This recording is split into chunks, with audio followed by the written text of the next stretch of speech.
Issue ఏదైనా సరే తనదైన మార్కులో తరచూ వార్తల్లో నిలిచే మాజీ మంత్రి పేర్ని నాని మరోసారి వార్తల్లోకి వచ్చారు. మచిలీపట్నం ఆర్డీఓ సాంబశివరావుపై ఆయన ఒంటికాలిపై లేచారు. ఇష్టారాజ్యంగా తిట్టారు. అభ్యంతర వ్యాఖ్యలు చేశారు. కొల్లు రవీంద్రకు లంచమిచ్చి పోస్టింగ్ వేయించుకున్నావా అంటూ ఆగ్రహం వ్యక్తం చేస్తూ రాయలేని భాషలో తిడుతూ నిప్పులు చెరిగారు.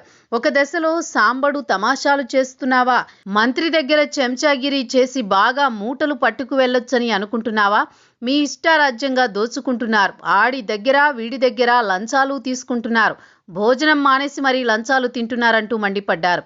మచిలీపట్నం డివిజన్ పరిధిలోని అక్రమంగా పెద్ద చెరువులు తవ్వేసిన వారిని వదిలేస్తున్నారని, చిన్న రైతుల్ని ఇబ్బందులకు గురి చేస్తున్నారంటూ మండిపడ్డారు. ఆర్డీఓ సాంబశివరావు తీరును తప్పుబడుతూ ఆయనపై జాయింట్ కలెక్టర్కు ఫిర్యాదు చేశారు. ఈ సందర్భంగా కలెక్టరేట్ ప్రాంగణంలో మాట్లాడిన పేర్ని ఆర్డీఓ సాంబశివరావుపై ఫైర్ అయ్యారు. బందరు తహసీల్దార్ బాగోతాన్ని జేసీకి చెప్పారన్నారు.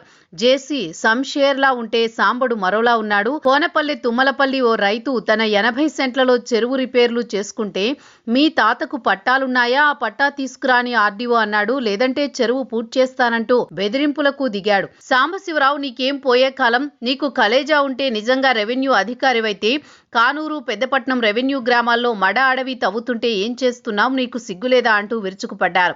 మంత్రి కొల్లు రవీంద్ర అనుచరులు మాజీ ఎంపీపీ కాగిత వెంకటేశ్వరరావు, మాజీ సర్పంచి కొడుకు మంత్రాల శ్రీనుకు ఎకరానికి 50,000 ఇవ్వకుంటే చెరువుల్లో పనులు చేసుకోనివ్వట్లేదు. వీరికి డబ్బులు కట్టి టోకెన్ తెచ్చుకుంటే తహసీల్దార్ ఆర్డీఓ సిబ్బంది వెళ్లి చెరువులు పూడుస్తామంటారు. ఆర్డీఓ సాంబడు టీడీపీ నేతలకు దళారిగా మారాడు. చదువుకొని ఉద్యోగులుగా చేసేది ఇందుక? ఏసీబీ అధికారితో మాట్లాడి మీరు ఎక్కడెక్కడ ఎంతెంత లంచాలు తీసుకున్నారో తెలుస్తా అంటూ పేర్ని సీరియస్ అయ్యారు.